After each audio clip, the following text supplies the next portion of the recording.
There are 4 questions about tithing that makes the subject of tithing difficult to be taught. And most times it's difficult because it's taught out of the New Testament. The first one is, if tithe is not taught by the disciples, why are we teaching it now? The second one is, if Christ has fulfilled the tithe, why are we tithing? The third one is, if tithing does not impart our salvation, why are we tithing? So these are questions that is not answered in our theology now. And the fourth one is it true that if we don't tithe, devourers can attack us? If yes, what about the believer's authority? So if we can teach tithing correctly from the concept of the new covenant, I don't think any Christian should have a problem with it. Because in the new covenant, the idea of tithing is to have God as part and parcel of your finances. And not just randomly and haphazardly, but that there's a threshold. So in the new covenant, tithing is not just about giving 10%. But because in the practice it has been 10%, it is sort of a benchmark. But in the new covenant, you belong to God. So everything you have is already God's. But you want to show that the things of God has authority over your finances. So it is on that wise that you give your tithe. And so let me show you 4 things quickly as we close, so that you understand tithe, administration of tithe, why we tithe, who we tithe to, and why we do it in the New Testament. Number 1, who receives the tithe?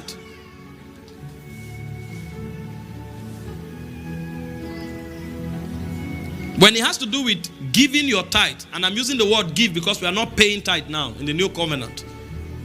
We give it because it's an act of worship, it's an act of honor, it's an act of consecration, like I have taught already from first fruit. When you give who do you give your tithe to? Number 1, you give it to the priest. Genesis 14:20. The first person that received tithe was a priest. Melchizedek was called the priest of Salem. So you give your tithe to the priest. And there are many other scriptures that buttresses this fact. Nehemiah 10:37. I read it to you already. It said, we gathered all our tithes and we brought them to the priest and the Levites. So you give your tithe to the priest. But there is, if you study the Bible, there is something you are going to find about the priest that received tithe. It's not every priest that receives tithe. The priest that receives tithe is the priest that has nothing else doing except serving God. Because the Bible stated it clearly. They have no inheritance. So this arrangement is done to mark for them an inheritance. You see, in this generation, somebody is working, he's a bank manager and he's pastoring.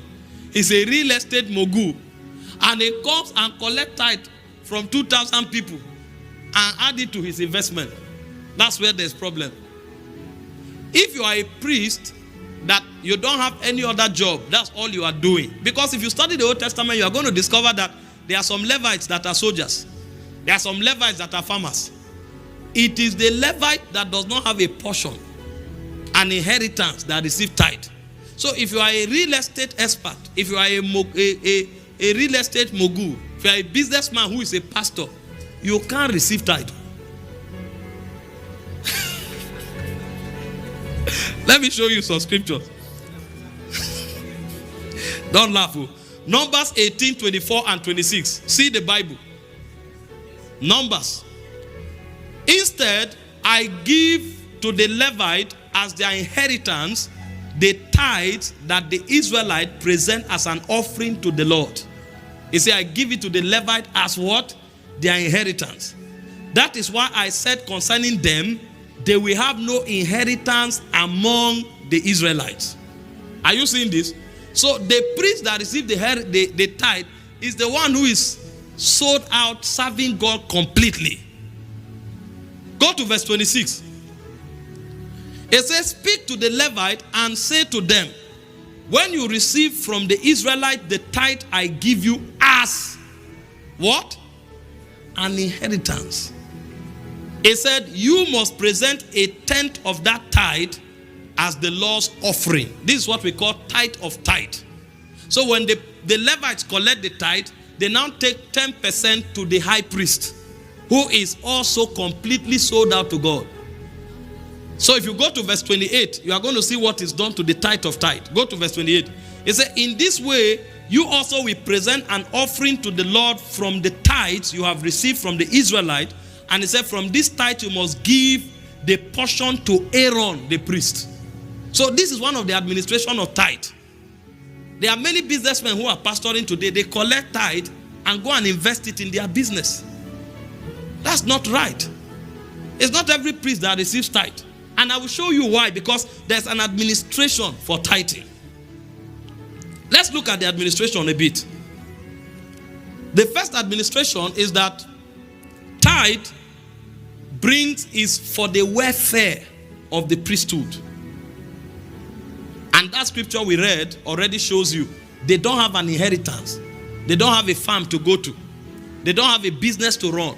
They are serving the altar all the days of their lives. So part of the tithe is for their welfare. But it's also not just for their welfare. Another administration of the tithe is for administration and the running of the operation of the house of God. You'll see that in Leviticus or Deuteronomy 12, 11 to 17. Deuteronomy 12, 11 to 17. Those of you who are ministers here, learn this. Don't collect tithe and go and invest it in your real estate. If you have a job, you can't take tithe. I will tell you where the tithe will go to. Any priest who is overseeing a house and has a job, the tithe is taken to the house of God. It is put in the treasury of the church. It doesn't go to the priest. The only priest who can receive tithe is one who has nothing doing. So that the tithe represents his welfare and the company of the priest. And then number two, the tithe is used for the service of the house of God. It said, then to the place the Lord your God will choose as a dwelling for his name, there you must bring everything I have commanded you. Your burnt offering, sacrifices, and your tithes and special gifts. You see this? So it's possible to have a priest who has a job. It's possible to have a priest who is doing something else. If that is the case, the tithe is brought to the place where God has named his name. Go to the next verse. It says, and there rejoice before the Lord your God, you, your sons, your daughters, your male, your female servant, your Levites, and your town who have no allotment or inheritance of their own. Next verse. It said, be careful not to sacrifice your burnt offering anywhere you please. It's where God names his name that you take it, including the tithe. Next verse. Offer them only at the place the Lord will choose in one of your tribes, and there observe everything I've commanded you. I'm taking you to a verse. Go on. Nevertheless, you may slaughter your animals in any of your town and eat as much of the meat as you want, as if it were gazelle or deer, according to the blessing the Lord your God gives you. Both the ceremonially unclean and clean meat may you eat. Next verse. It said, but you must not eat the blood. Pour it out to the ground like water. Next verse. It said, you must not eat in your own towns the tithe of your grain, of your new wine and olive oil, and firstborn of your herds and flocks, and whatever you have vowed to give, or freewill offering or special gift. Did you notice what he said there? He said, you must not eat. What does that mean? That means there is a time when you eat your tithe too. But how do you eat your tithe? You bring it to the house of the Lord. When you present it, if there is a ceremony, if there is an activity where the priest takes from, is from the tithe. So for example, you have an event in the house of God. You are not going to go and beg money from outsiders. What you do is that you take from the tithe and everybody will eat it together. So both the priest and those who brought it can partake of it. For example, when we have our end of year program, where do you take the money from? You don't go and solicit for money to come and run that program. The administration of the tithe becomes for the celebration and the organization of the things of the house. So the first administration of tithe is for the welfare of the priest that has nothing doing, because the priest that serves the altar eats from the altar. The second administration of the tithe is for the organization and the running of the house of God. So everybody can partake of it at that time. Then there is a third administration. Deuteronomy 26 verse 12. For widows, for orphans, and for strangers. Because it is part of the responsibility of the church to take care of widows that are widows indeed. Are you seeing why you can't be a bank staff or a real estate person and collect tithe and go and spend? Tithe is a sacred seed. God prescribed how it should be used. He said, when you have finished setting aside a tenth of all your produce in the third year, the year of the tithe, he said, you shall give it to the Levite, the foreigner, the fatherless, and the widow, so that they may eat in your town and be satisfied. So when tithe comes in, if other administration has been met, you take it and you look for those who are widows. It is the duty of the church to support them. And Paul gave us the criteria for the kind of widow we support in 1 Timothy. It is church. But you see, a man of God collects tithe, he thinks it's time to buy car. You are joking. You will have a problem. Even if the tithe is a leftover, after your, that's it. That's why I was teaching the other time. I say it's wrong. In our era today, it's only the high priest that collect all the tithe and he builds a mansion. All the other Levites in church are dying. It is wrong to have a minister serving in the house of God who is sold out and there is no token going to him on a monthly basis. It's wrong. Because he doesn't have an inheritance. He has set himself apart. He left his certificate. He left everything to serve God.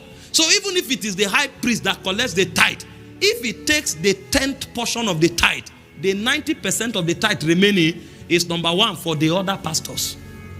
That's the administration of tithe. And then after you take care of the other pastors, you now take care of orphans, widows, and strangers.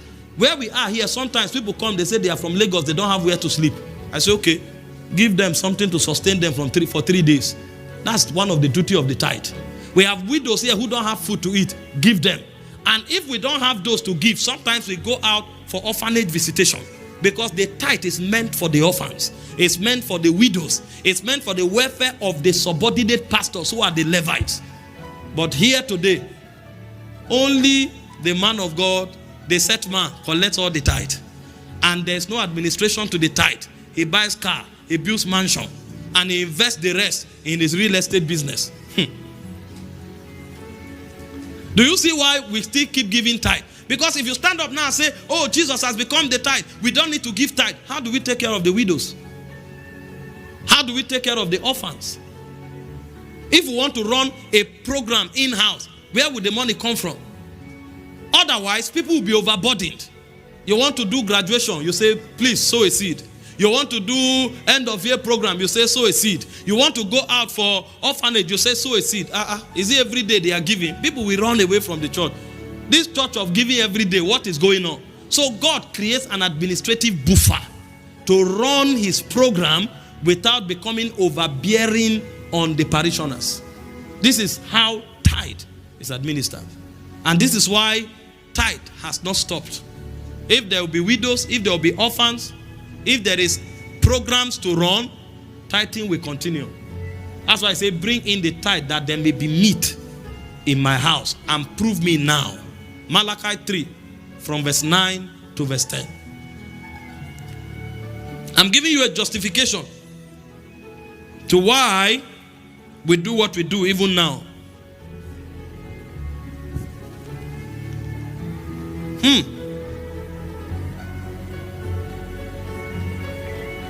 Now, what does it connote? 3 things quick as we round up. Acknowledgement of God, like I've said already. Genesis 14, 20 and 23. Abraham gave tithe. In verse 20, verse 23, he said, I will not take a latchet from you lest you said you made Abraham rich. That means he acknowledged God as his source. Number 2, consecration. Leviticus 27:30. See what the Bible said. Leviticus 27:30. When you give your tithe to the Lord, you have consecrated both yourself and your resources to God. It says a tithe of everything from the land, whether grain from the soil or fruit from the tree, it says it belongs to the Lord. It is holy to the Lord.